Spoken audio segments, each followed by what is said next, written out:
I was going to lose. After jumping out to an early lead, I'd lost my health advantage to a flurry of combos I had no answer for. My holds were off, I was trying to throw at the wrong time, and I wasn't blocking enough. It was upsetting. I'd been playing well for most of the match, landing combos I'd practiced in training, using critical stuns and fatal stuns to extend them, hitting my break blows, and using the stage to my advantage. Worse, I've been playing as Hitomi, one of my favorite characters, and someone I wanted to do well with. It was just a match against a computer, but I was still upset. I'd been playing well, and I was blowing it. I had no answer. Then something happened. I recognized the combo my opponent was doing. The next move would be a mid-punch, so I executed a mid-hold. Hitomi caught the punch, flipped my opponent over her shoulder, and punched him square in the face, which won me the round and the match. I put down my controller, watched Hitomi's victory video, and exhaled. Then, I loaded into my next match. That's the kind of moment when Dead or Alive is at its best, when all of its systems come together, when you pull off the clutch hold or the great critical stun combo, or hit that juggle just right, or managed to extend a combo with a wall hit. And in that little moment, I had done it. I'd recognized what was coming, known how to counter it, and pulled off the timing. It felt really good, and it made me want to learn more of the game and execute better. The latter is the most important. If Dead or Alive 6 is about nothing else, it's about execution. But wait, you might say, isn't that every fighting game? It is, but it's particularly true in Dead or Alive because of how simple the game's core is. See, Dead or Alive 6 is extremely easy to jump in and play. There's a button for punches, hereafter referred to as P, a button for kicks, hereafter referred to as K, a button for break attacks, a series of special moves that change depending on the character, hereafter referred to as S, a button for throws, hereafter referred to as T, and a button for blocking and holds, hereafter referred to as H, which I will explain momentarily. There are a few moves that require pressing multiple buttons at the same time, usually P and K or K and H. But otherwise, what you see is what you get. You want to do a throw? You press a direction and a single button.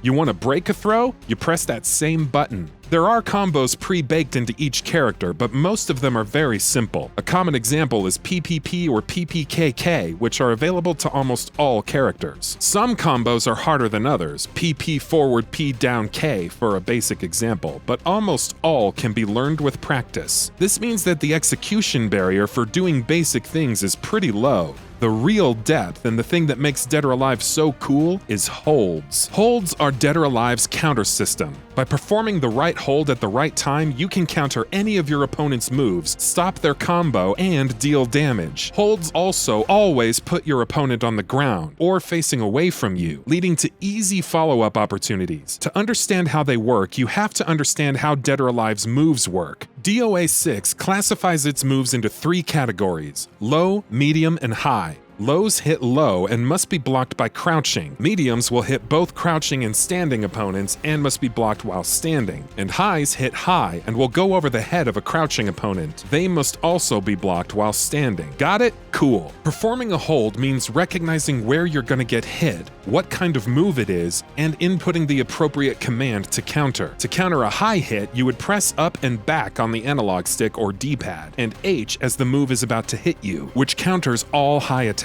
To counter a low hit, you would press down and back and H. To counter a mid-punch, you would press back and H, and a mid-kick would be forward and H. You can choose to play with 3-way holds, which makes it so that pressing back and H will block both mid-punches and kicks, and makes the system easier to learn, but 4-way holds are the way the game is meant to be played. What the hold system allows you to do is essentially counter any move at any time, even if you're being combed. Say, for instance, you eat the first hit of a combo, but know that your opponent's second hit tends to be a mid-punch. You could press back and H, perform a hold, end the combo, deal damage, and put yourself in a position to do more damage. Hit them while they're on the ground or have their back to you. The downside of holds is that if you guess wrong, input the wrong command, or fudge the timing, you'll eat a move you could probably have blocked. This does 2 things. First, it encourages the player on the offensive to mix up their attacks so they don't become predictable and eat a hole. Second, it encourages the player on defense to take risks, especially if they're playing a character whose holds deal a lot of damage, like Lei Fang. It adds depth to the game and makes every potential move dangerous for both players. It also brings us to Dead or Alive 6's other core mechanics: critical stuns, fatal stuns, and break blows. We'll talk about the latter first. Each character has a break gauge, which fills when characters are dealing or taking damage, and starts half full at the beginning of each match, and carries its current status between rounds. The break gauge works in conjunction with break attacks. Fatal Rush, a 4-hit combo performed by pressing S repeatedly, doesn't require any break gauge, but everything else does. At half full, you can perform a break hold, which comes out immediately and will counter any move. It's also the way to use holds when being attacked by Fatal Rush hits. At 100%, you can spend the gauge by pressing forward and S to perform a break blow, a devastating cinematic attack that deals enormous damage and knocks your opponent across the stage. These all also performed automatically at the end of a Fatal Rush if you have a full meter. Then there's critical stuns, performed with normal moves, and fatal stuns, performed with part of the Fatal Rush. These moves stun your opponent, allowing you to follow up with moves that you normally wouldn't be able to perform together. Some moves have this property all the time, others only on counter hits. Regardless, this allows you to do some neat things, especially when you factor in juggles. Say you perform a critical stun. You can then use that time to launch the other character and perform a juggle combo. This is where Dead or Alive 6 really opens up, allowing you to build freeform combos and really tailor your playstyle to what you want to do. The thing is, your opponent can still use holds, even in critical stun. They're called critical holds when performed during this time, and stop you dead. So even having that knowledge is no guarantee of damage. And this is when things really get interesting. You might perform a critical stun, bait your opponent into using a hold, and then throw them for big damage. Or you might go to a combo you rarely use. Or you might end a Fatal Rush early to use the fatal stun to set up another combo. Or you might delay a move in a combo to throw your opponent's timing off, or end the combo halfway, or, well, there's a lot of possibilities. And that's what makes Dead or Alive 6 so great. It's always a chess match. You're rarely in a position where you can't turn the tables, where you have to sit and block and wait your turn. You always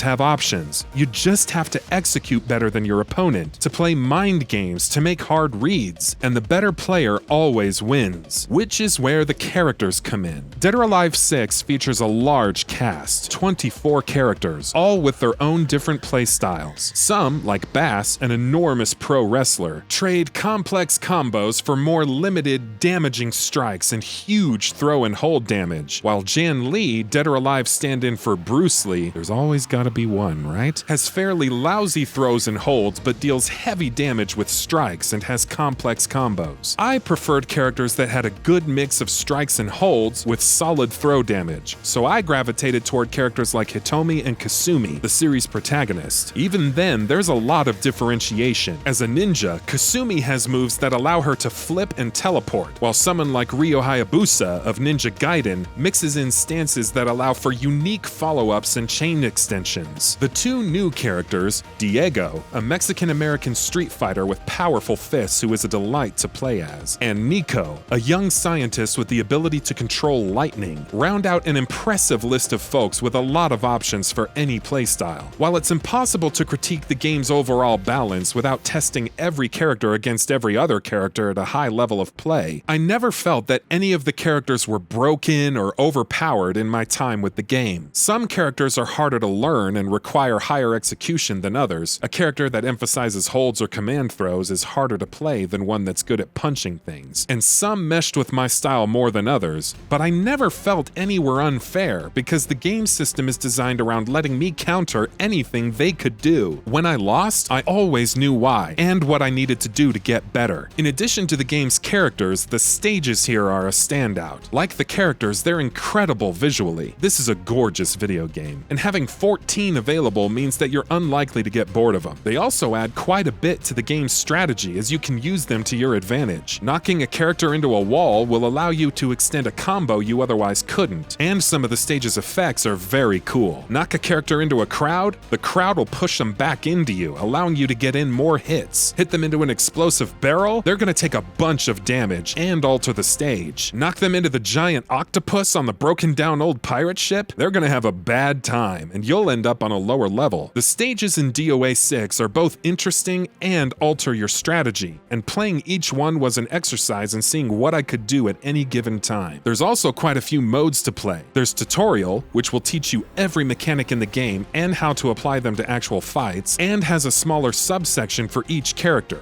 A free mode to practice in, Command Training, which will walk you through every move in a character's arsenal, complete with videos showing you what they look like, and Combo Challenge, which will show you how to put everything, holds, throws, critical stuns, fatal rush, and break blows, together for each character. Once you're done learning, you can jump into the more standard fighting game modes. Arcade, beat a bunch of enemies in a row. Versus, play against friends or the computer. Time Attack, beat a bunch of enemies while shooting for the lowest time. And Survival, beat as many enemies as you can before going down. They're all good, but they're also the stuff you'd expect from a fighting game. There's also Story Mode, which is similar to DOA 5's. In it, you'll play through the game's overarching narrative, switching between characters when it's necessary for the plot. For most characters, that means getting ready for the next Dead or Alive tournament. But for Kasumi and friends, it means taking down the evil Mist, who are off doing evil corporation things. It's silly and pretty loose. Certain characters tie into the plot better than others, and certain storylines don't resolve. You don't play Hitomi's last match in the tournament, for instance, and Rig's story just kinda stops. But it's also often funny, and the character interactions are charming.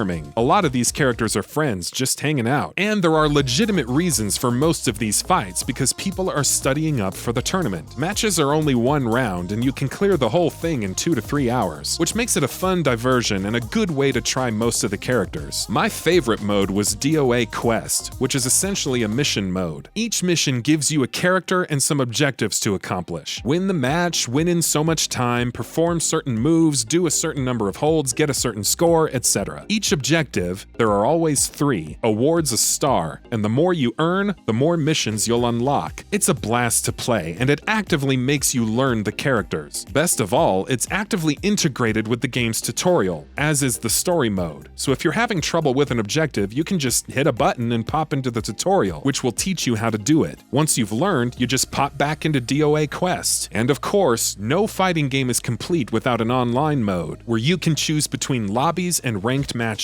The latter can be searched for by connection and whether you want to fight the same players more than once. You can also rematch if you don't like the results. Again, standard stuff, but it seems to work pretty well. No matter what or how you play, you'll earn gold, which can be used to buy new hairstyles, sunglasses, music, lore, and outfits in DOA Central. As of this writing, everything in DOA 6 can be earned with gold, unlocked in DOA Quest, or obtained by leveling up, with the exception of additional DLC characters and outfits. And the game is pretty generous with its gold, so you don't have to grind a lot unless you want to. The unlockable outfits, however, do bring up the uncomfortable part of DOA, its treatment of its female characters. On the one hand, Dead or Alive 6's cast is more than 50% female, and the characters hail from all over the world. The main characters in the plot, Ayane, Kasumi, Nico, Ryu, Rig, Helena, Marie Rose, Hanoka, etc., are also women, and their decisions are what move the plot forward. The issue has always been with their character design and outfits. In that regard, Dead or Alive 6 is probably the best the series has been. Are the characters still designed to be that way?